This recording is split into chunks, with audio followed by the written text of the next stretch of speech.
Hola jóvenes, muy buenos días. Es un gusto saludarles. Vamos a ver lo que es Historia del Arte 2. Vamos a hacer un pequeño repaso de las tendencias barrocas, rococó y neoclasicismo en todo lo correspondiente al arte en general. Vamos a comenzar con lo que es en Italia y bien, poquito de auge, los restos de Europa en el franciscano o bien en Bernini. Tenemos acá un diagrama donde les representa lo que es la ruptura del equilibrio clásico. Clásico sabemos lo que es todo el carácter eh, griega. Pasamos a Roma y con Roma pues ya vamos con el neoclasicismo. Acá solo quiero recordarles a ustedes chicos que ya son excelentes en la historia del arte, estoy hablando a los de historia del arte 2, quinto diseño. Tenemos un pequeñas representaciones de monumentos muy significativos para este arte. Vamos a avanzar con la arquitectura y urbanismo barroco. Les dejo aquí una lectura para que ustedes puedan leerla. El tema principal de toda la arquitectura, tomando en cuenta que desde Roma sus metas para poder crear la arquitectura era para postergar el poder del emperador. Ante esto se define por su libertad en la utilización del léxico arquitectónico y la fantasía en que desborda en el Renacimiento y el afán del movimiento, principalmente en el urbanismo barroco, se considera así la necesidad de expresar a través de la arquitectura monumentos, edificios, plazas, fuentes, jardines, etcétera, en el poder de la iglesia. Recordemos que a la caída de Roma da auge al helenismo y en el helenismo se crea totalmente como base institucional la Iglesia Católica. Vamos con esto y teniendo en cuenta ya estos datos, la arquitectura y urbanismo barroco, primero, se establece como una evolución estética en el marianismo también, dando señales para lo que es el manierismo, perdón, y principalmente el enfoque del creador papal. Ante esto, la contrarreforma del catolicismo da también auges a una contrarreforma en la arquitectura. Hablando de arquitectura, se crean lo que es los movimientos arquitectónicos monumentales en saturación de lo divino. Toda la temática sabemos que es tema de lo que es la Biblia, entonces se da una dinamismo en las construcciones partiendo de puntos de fuga y decorados por columnas adosadas o bien columnas románicas o bien jónicas, marcando un equilibrio clásico, retomando lo que es los lineamientos del cimiento.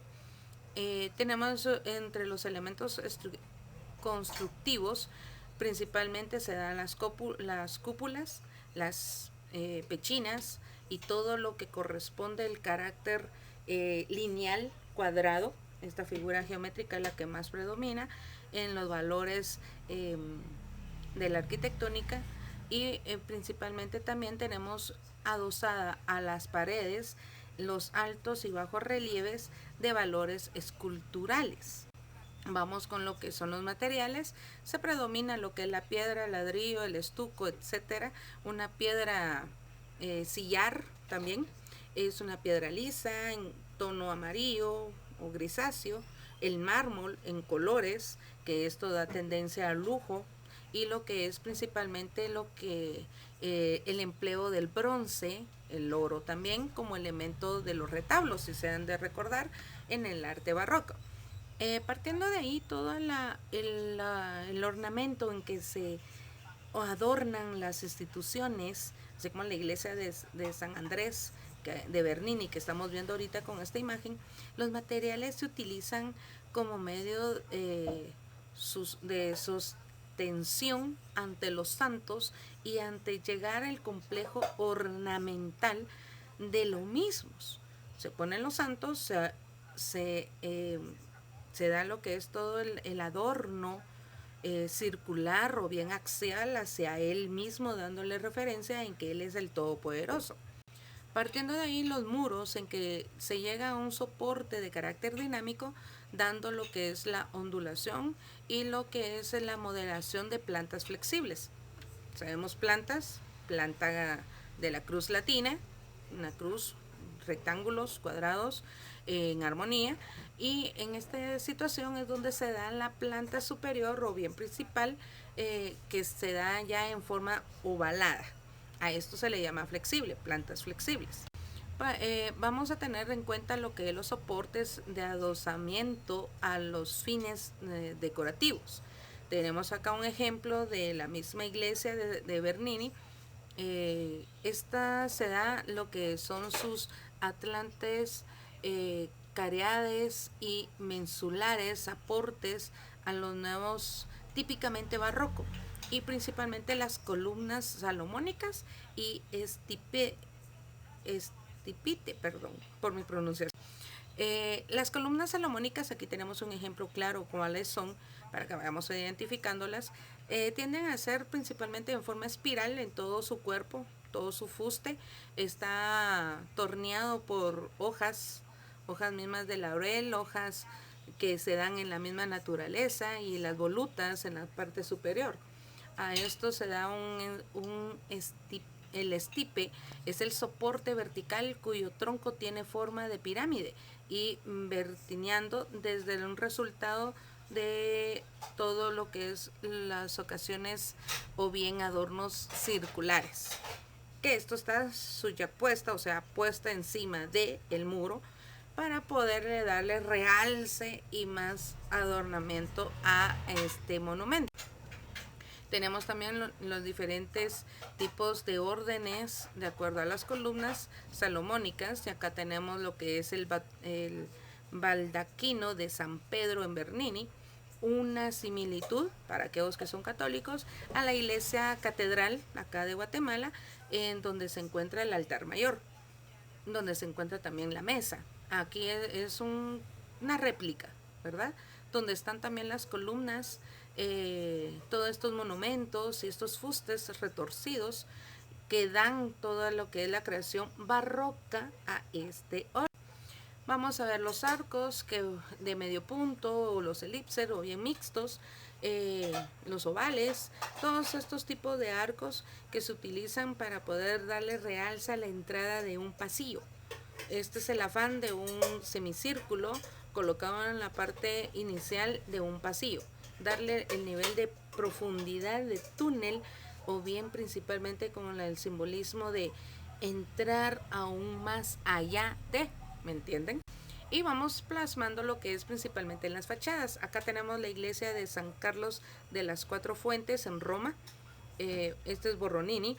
En cierto modo siempre de carácter de 580, 480, se recuerdan el arte renacentista, es donde se dan el entablamiento curvos de toda una fachada. Rompe los caracteres geométricos cuadrados y se da a lo que es las fachadas curvas. Acá tenemos un poquito de historia, les encargo que la lean, y vamos empezando principalmente el sistema de cubiertas en las bóvedas, o bien de cañón, o aristas, o lunares, y todo lo que corresponde a los fustes en carácter de renacentista. Todas estas bóvedas ovales o bien estrelladas son multiplicadas en todas las cúpulas, tanto internamente como en una forma externa. Tenemos el ejemplo de la cúpula de San Ivo de Borromini, y tenemos la cúpula también exterior de la iglesia de los Inválidos de París. Por favor, les encargo, lean la historia. Aquí se las dejo para que ustedes puedan recrearse un poquito. Otro ejemplo de ello, de todo lo que es los recursos decorativos, tenemos no solo línea curva, sino que también frontones partidos, vanos ovales y motivos vegetales, cueros o bien cortinajes.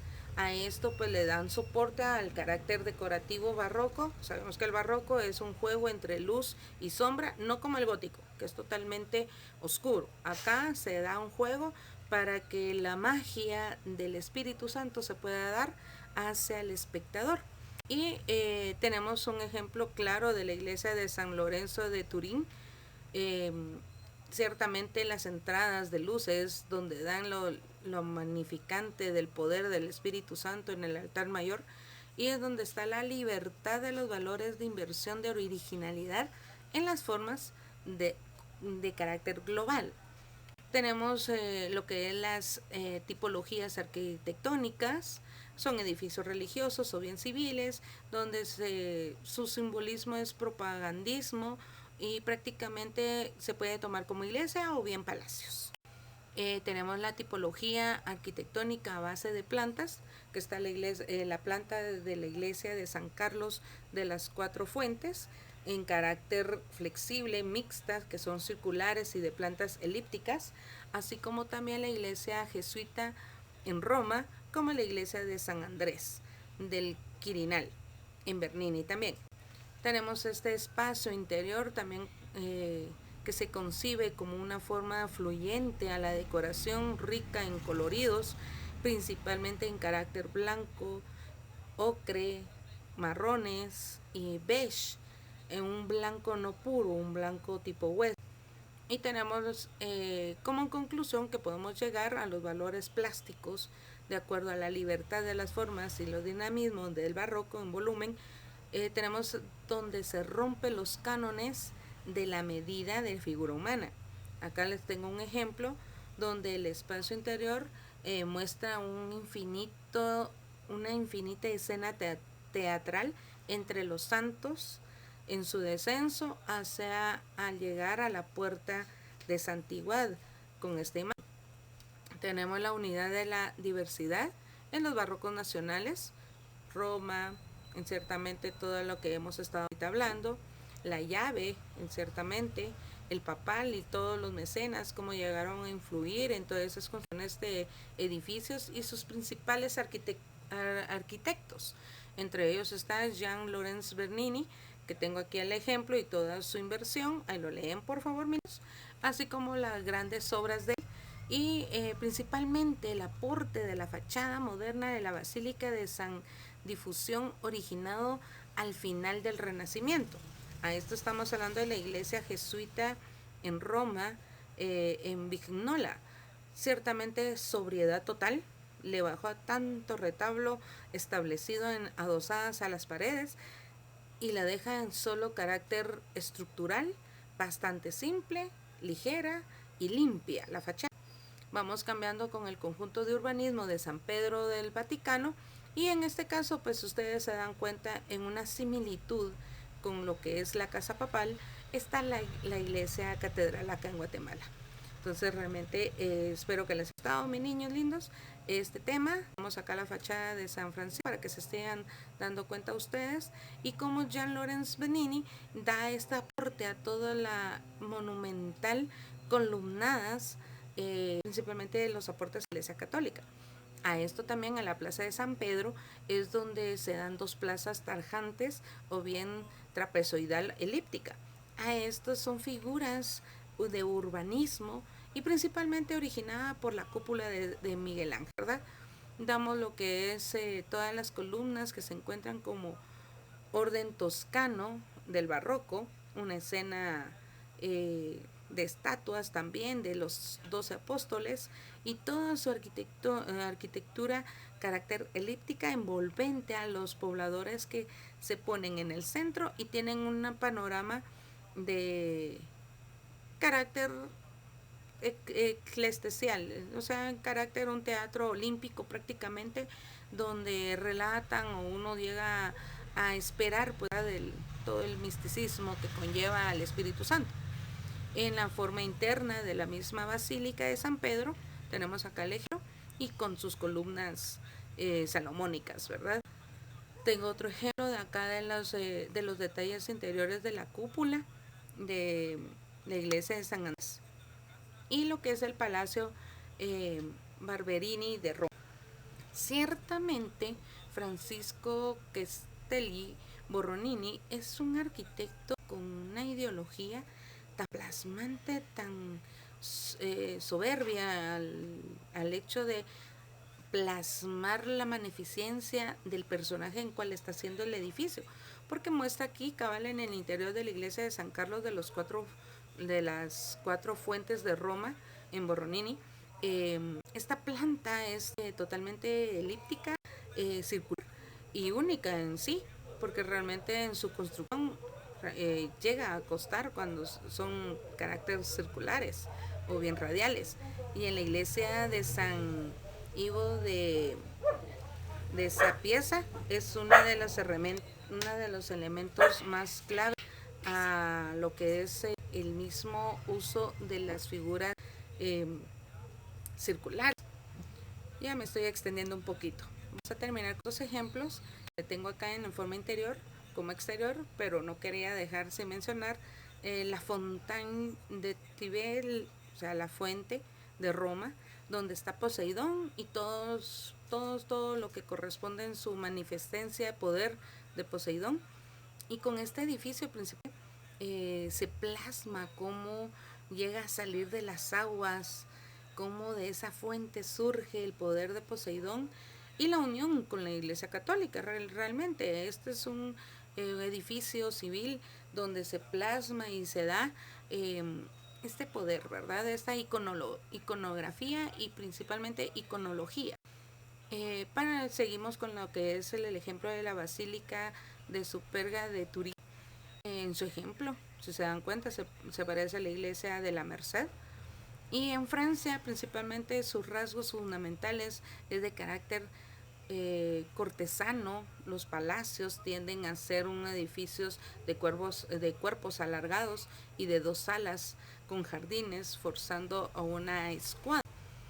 Esto pues dan una magnificencia de poder y bien de plenitud, ¿verdad? En el Palacio de Versalles, como se encuentra también las esculturas ya de carácter de hierro, de cobre, un hierro sólido, negro, donde se plasma diferentes características de tanto mitología griega como también elementos eclesiásticos. Acá tenemos la imagen de Luis IV, donde plasma su poder con su porte parado, enérgico, pecho elevado. Esto significa que él murió después de una batalla. Cuando está con armadura, con su esplendor de atuendos guerreristas, y más sosteniéndolos, que venció ante un animal que tiene a su costado, es porque realmente murió en su lecho de cama, pero a raíz de una herida de guerra. Ante esto les enseño lo que es el Salón de los Espejos del Palacio de Versalles, un carácter bastante de estilo rococó, maravilloso realmente, rica en lujo, rica en poder, en color a ocres, oro, y la cristalería que es bastante de un poder absoluto ante este estilo de decoración. Tenemos la iglesia de Inválidos de París, así como también tenemos otras manifestaciones en Inglaterra, la influencia del Palladium, la catedral de de San Pablo de Londres, y así todas estas características. Vamos con el neoclasicismo. En el arte neoclasicismo le dejo ahí la lectura.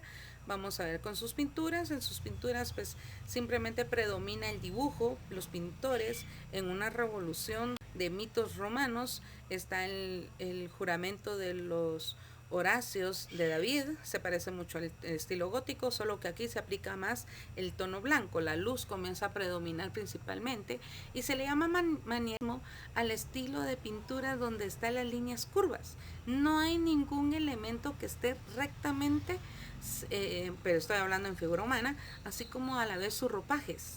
El ropaje, el doblez, toda esta característica del vestuario, así es como se le considera en ese periodo, manierismo, donde el ser humano plasma líneas no totalmente rígidas y el ropaje es el objeto principal de la pintura. Acá tenemos la coronación de Napoleón y la consagración de Josefina de David, así como también los detalles ya minuciosos de cada personaje. Y si se dan cuenta, cómo se llega a ver el ropaje como manifiesto a este tipo de pintura. Tenemos a Diana y Cupido, otro ejemplo donde en ningún momento van a encontrar una figura humana recta, toda va a estar con la niña y principalmente un balance estético. Tenemos la muerte de Viriato, de José Medrazo, y en la lectura también tenemos esa de Magdalena, un ejemplo, ¿verdad?, de lo que es el Partenón y la Puerta de Berlín. Realmente